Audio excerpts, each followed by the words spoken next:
What's up guys, and welcome back to another Yu-Gi-Oh video. Now I don't make a lot of mail day videos, but today we have a really incredible collection purchase that just came in the mail. So I felt like, because there's so much awesome stuff in here that you just don't even get to see for sale very often, let alone like actually purchase, I thought I'd make a mail day video this time so you guys can enjoy some of these cards as well. So before we get into the collection buy, another pickup which arrived in the mail today too is a Magician's Force first edition factory sealed box. A very, very rare sealed box. Anyone who's tried collecting sealed before would know that this is the rarest original 11 box to find still sealed. A really nice condition box, very clearly authentic. It, like, all the checks you can go through, it checks out. If you look under the flap, it's got first edition packs inside. It's got the little holes in the shrink wrap that you get on the original boxes. The wrinkling is all right, the material is right for the shrink wrap. The seal is nice and neat on all of the sides. No signs of tampering, resealing, anything like that. So yeah, awesome box. Pretty much the last big sealed item that I wanted to pick up for my collection. So I'm extremely happy to finally get one of these. But moving on from that, onto the main kind of attraction for this video. This is the collection that I bought. So the story with this collection, it came from a gentleman in North Carolina. He recently picked up a storage unit. He likes buying and selling collectibles, all sorts of different things in that kind of way of life. So this storage unit he bought had a load of Yu-Gi-Oh cards in it, all in a shoebox, which had been sitting there for like, who knows how long. There's no information on like who the previous owner was or how he got these cards to begin with, but the latest cards in the whole lot were from like 2003, 2004, so he definitely hadn't touched them for a very long time. Most of them are from 2002. So yeah, unfortunately I'll never get that story of how these cards actually came to be in that place, but luckily I got in contact with the seller, we worked out a deal. I paid just over $5,000 for everything you're going to see in this video. There's some epic stuff, so let's just get right into it.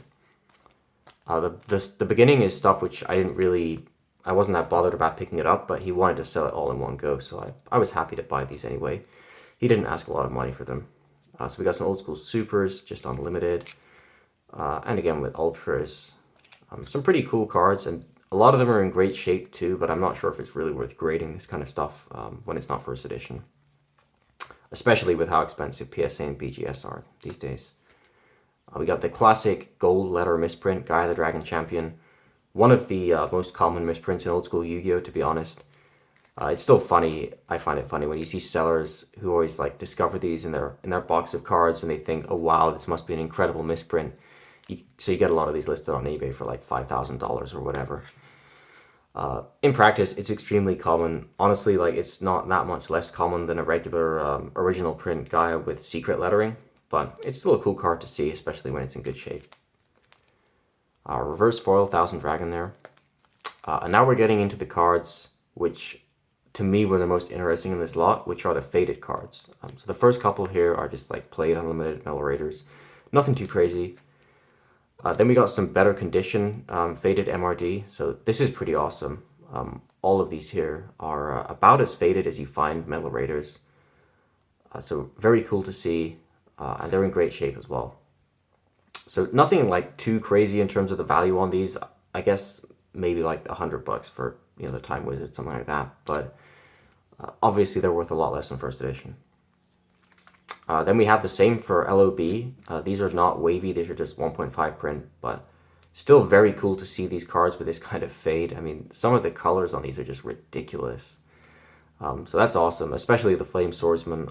I love how those fusion cards almost look like rituals when they've got enough of the magenta missing. I have a first edition Flame Swordsman, just like this, so it's pretty cool to have that matching set, first set, and unlimited as well. And then the last couple of cards, which the seller did not put in top loaders, are these Wavy print LOB supers. Pretty nice cards. Unfortunately, they do have some issues on the back, like staining and stuff like that. The cards were not actually sleeved in the shoebox, so even though they were pretty carefully placed there, obviously you do get dust coming into a box like that, and like I guess little bits of liquid over the years. So most of the cards were fine, but a few of them, like the Flame Swordsman on the back there, did get some deposit on the back of them, which definitely affects the value. The seller was very reasonable though in terms of working out prices, bearing in mind the condition, which is refreshing to see, because often when you buy cards from a seller who's not too experienced with the game, they end up wanting way more than their cards are worth because they're thinking that they're like near mint to mint. When even things like that, like a little stain on the back, it doesn't look that big if you're not like familiar with condition grading and everything like that. But in practice, it massively affects the grade of the card. But yeah, luckily this seller, I didn't have any of those problems, so that was awesome. So the stuff in Card Savers, this is the really good stuff. This is why I bought the lot. Starting out, we just have some first edition old school stuff, Destiny Board and Luster Dragon. Then we got a bunch of MRD first ed. Some of these are like a little bit faded, but nothing like the other cards we've seen or some of the ones we're still going to see. So these are cards I wasn't too bothered about picking up since I do already have pretty much a full Gem Mint MRD set. But the seller wanted to sell them all together, and there's some pretty solid value in these, especially because the condition is nice. So I was fine with picking all those up. We've got some more Wavy Unlimited LOB. These are in nicer shape than the other ones. 3 Exodia pieces. I actually picked up a complete first edition Exodia set off the same seller a while back. That was how I first met him. You can see that Exodia set in a past video that I posted. So he had a few more Wavy Unlimited pieces as well, which is always nice to see. Then first edition LOB, some pretty awesome cards here. We got 5 different glossy first edition supers, all in really nice shape. They're not quite pack fresh, I guess, because they've been shuffled around a little bit, but most of them are really nice. And I think the Dark Hole especially could actually get a PSA 10, so that would be awesome. Then we got 2 Wavy supers. Both of these are super faded. You can't really see on the swords that much because, like for Magic cards, the background color doesn't change, and swords doesn't really have much magenta in the image either. But for the poly, you can really see how the color of those kind of monsters in the swirl is just completely changed. So that's pretty awesome. And another thing which is kind of characteristic of faded cards, especially when the fade is really strong, is that you get some other printing defects as well. So if we zoom up on this, I think you can probably tell there's like some of the orange that's meant to be in this monster is kind of like splattered around the outside of the card, not inside the image box, but like closer to the border, which is pretty funky, but it is something you see a lot on faded cards. It's in great shape apart from that, so I'm very happy to pick it up. Then we've got a couple of big hitters from LOB. We've got a first edition glossy Monster Reborn, which is, it has some scratches on the foil, so it's nothing too crazy, but still a really nice card. And then probably the biggest card in the lot value-wise, and this made me comfortable with buying it for 5K, despite the fact I was going to keep a lot of the cards, because this is something I will sell once it's graded, and it's in amazing condition. Glossy first edition Dark Magician. It's got a couple of tiny dots of white on the top there, which you can probably see. But apart from that, this card is pack fresh, so that's an awesome purchase. Pretty hopeful this can get a solid 9 when graded.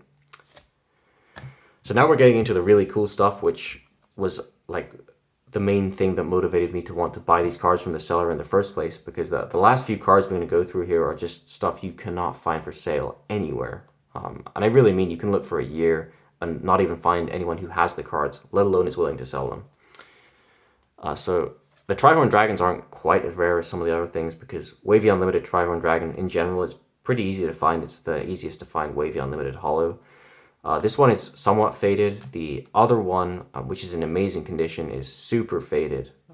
Pretty much 100% of the magenta gone from the card. Next up, we got a Blue Eyes White Dragon. Faded. This is not wavy, it's a 1.5 print, but still just an insane card to see with that level of fade.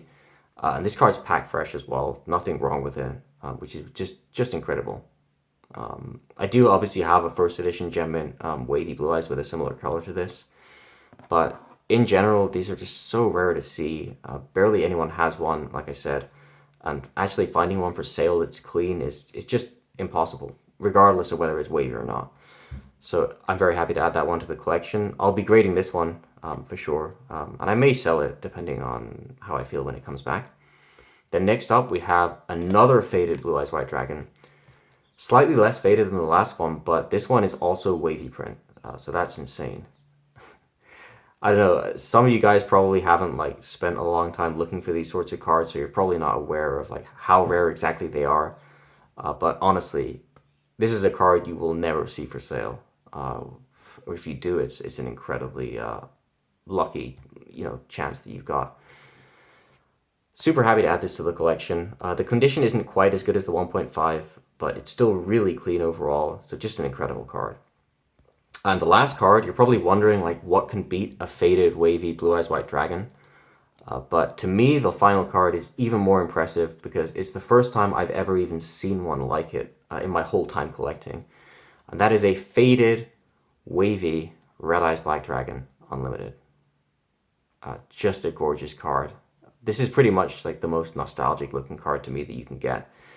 It's a wavy Red Eyes, which is awesome to begin with, and then it's got that really vintage feeling fade, which is so rare to find on this card. I've seen a couple in first edition, never seen one in Unlimited before, and this card's also, just to give you an idea of the condition, in absolutely amazing shape. Again, never touched after being taken out of the pack. So yeah, this is an incredible card. I just seeing this card alone, I just had to buy the whole lot from the seller, regardless of the rest of it and the price. Fortunately, I was able to get a great price on everything as well, so I'm very happy with the buy. But getting this card is just something else for me. Super happy to add it to the collection. And yeah, that pretty much does it for the mail day, guys. I hope you enjoyed it. I hope you had fun looking for all these cards with me. A lot of awesome nostalgic monsters, a lot of crazy faded cards, some pretty big hitters, first edition LOB as well. So overall, it's definitely the biggest mail day I've had for a long time in terms of buying raw cards. And yeah, I mean, that's pretty much everything I got for today. So I hope you guys all have a great day. And for now, this is Schlost signing out.